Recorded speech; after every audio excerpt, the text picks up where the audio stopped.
गांव की बेहद खूबसूरत सुबह। नर्म गुनगुनी धूप कच्ची गलियों में फैली हुई है, परिंदे चहचहा रहे हैं।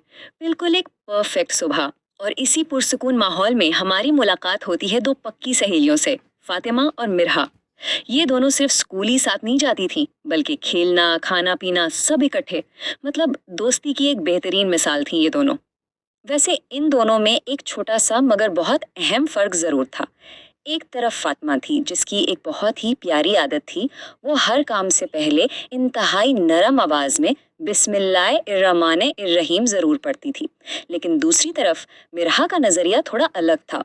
मिरहा को लगता था कि हर बात पर बिस्मिल्लाह कहना जरूरी नहीं, बस दिल साफ होना चाहिए, वही काफी है। ये एक ऐसी बहस है ना जो हमें अपने इर्द गिर्द भी अक्सर सुनने को मिलती है। अब कहानी में एक अचानक मोड़ आता है। स्कूल से छुट्टी हो चुकी है और दोनों सहेलियां वापसी पर एक घने नीम के दरख्त के साए तले अपना लंच करने बैठी हैं। माहौल तो वैसा ही पुरसुकून था, लेकिन अब यहाँ कुछ अजीब होने वाला था। असल टेंशन यहाँ से शुरू होती है। आखिर इस प्लेट में अचानक इतना वजन क्यों महसूस होने लगा? हुआ कुछ यूं कि फातिमा ने हमेशा की तरह अपनी रोटी उठाई और आहिस्ता से बिस्मिल्लाह पढ़ी, मगर मिरहा ने बगैर कुछ पढ़े बस खाना शुरू कर दिया और हंसते हुए तंजन कहा कि आखिर ऐसी छोटी छोटी बातें इतनी पाबंदी से याद रखने की क्या जरूरत है। और ठीक उसी वक्त मिरहा को अचानक लगा जैसे उसके हाथ में पकड़ी प्लेट अच्छी खासी भारी हो गई है। उसके दिल में एक अजीब सा अनजाना खौफ रेंगने लगा। इस अजीब और खौफजदा लम्हे में फातिमा एक बहुत ही गहरी बात कहती है। जहाँ अल्लाह का नाम नहीं लिया जाता, वहाँ शैतान होता है। ये सुनकर मिरहा परेशानी में इधर उधर देखने लगी। उसने घबरा कर पूछा कि क्या वहाँ कोई और भी मौजूद है, लेकिन वहाँ नीम के दरख्त और उन दोनों के अलावा कोई तीसरा नहीं था। और ये आसपास का खालीपन उसके खौफ में मजीद इजाफा कर रहा था। रात की बेचैनी। दिन ढल गया और रात की तारीकी छा गई। रात के साथ ही बेचैनी ने भी अपना रंग दिखाना शुरू कर दिया। मिरहा अपने बिस्तर पर लेटी तो थी, मगर नींद उससे कोसों दूर थी। खिड़की से आने वाली हवा की सरसराहट में भी उसे एक अजीब सी डरावनी आवाज सुनाई दे रही थी, जो उसके दिल में बगैर किसी वजह के शदीद घबराहट पैदा कर रही थी। ये अनदेखा खौफ अब सिर्फ दरख्त के साये तक महदूद नहीं रहा था। चौथा हिस्सा, सरगोशी और एहसास। अब ये दास्तान अपने उरूज पर पहुंचती है।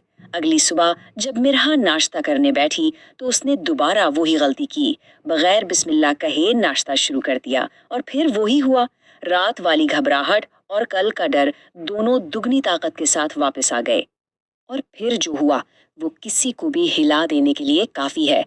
अचानक मीरा को अपने कानों में एक निहायत ही मध्यम मगर खौफनाक सरगोशी सुनाई दी। जब अल्लाह का नाम नहीं लिया जाता तो मुझे जगह मिल जाती है।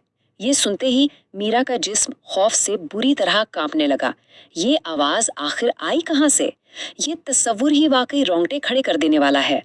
इस शदीद खौफ के बावजूद जब मिरहा रोकर फातिमा के पास दौड़ी दौड़ी गई तो फातिमा ने उसे इंतहाई मोहब्बत से तसल्ली दी। उसने प्यारे नबी करीम सल्लल्लाहु अलैहि वसल्लम का फरमान बताया कि जब इंसान खाना शुरू करते वक्त बिस्मिल्लाह नहीं कहता तो शैतान उसके खाने में शरीक हो जाता है। ये हदीस उस अनदेखी और खौफनाक परेशानी का एक मुकम्मल और वाज़ेह जवाब थी। अगला मरहला, इलाज। जाहिर है जब बीमारी समझ आ जाए तो इलाज करना आसान हो जाता है। यहाँ कहानी में दोबारा नरमी आती है। मीरा, जिसकी आंखों में आंसू थे, अब पूरी बात समझ चुकी थी। शाम को जब दोनों दोस्तों ने दोबारा साथ मिलकर खाना खाना शुरू किया तो फातिमा ने मिरहा को एक तरकीब बताई। उसने समझाया कि इस दफा पूरे दिल और यकीन से अल्लाह का नाम लिया जाए। फातिमा ने उसे 3 आसान लेकिन बहुत ही ताकतवर कदम सिखाए। पहला कदम, एक गहरी सांस लेना। दूसरा कदम, अपने दिल में मुकम्मल यकीन पैदा करना।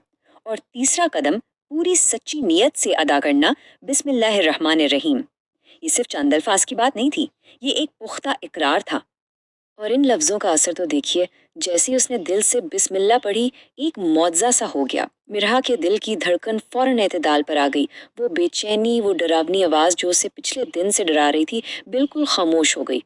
उसने साफ महसूस किया कि कोई बहुत ही मनफी चीज़ हमेशा के लिए वहाँ से जा चुकी है। सुकून पूरी तरह वापस आ चुका था।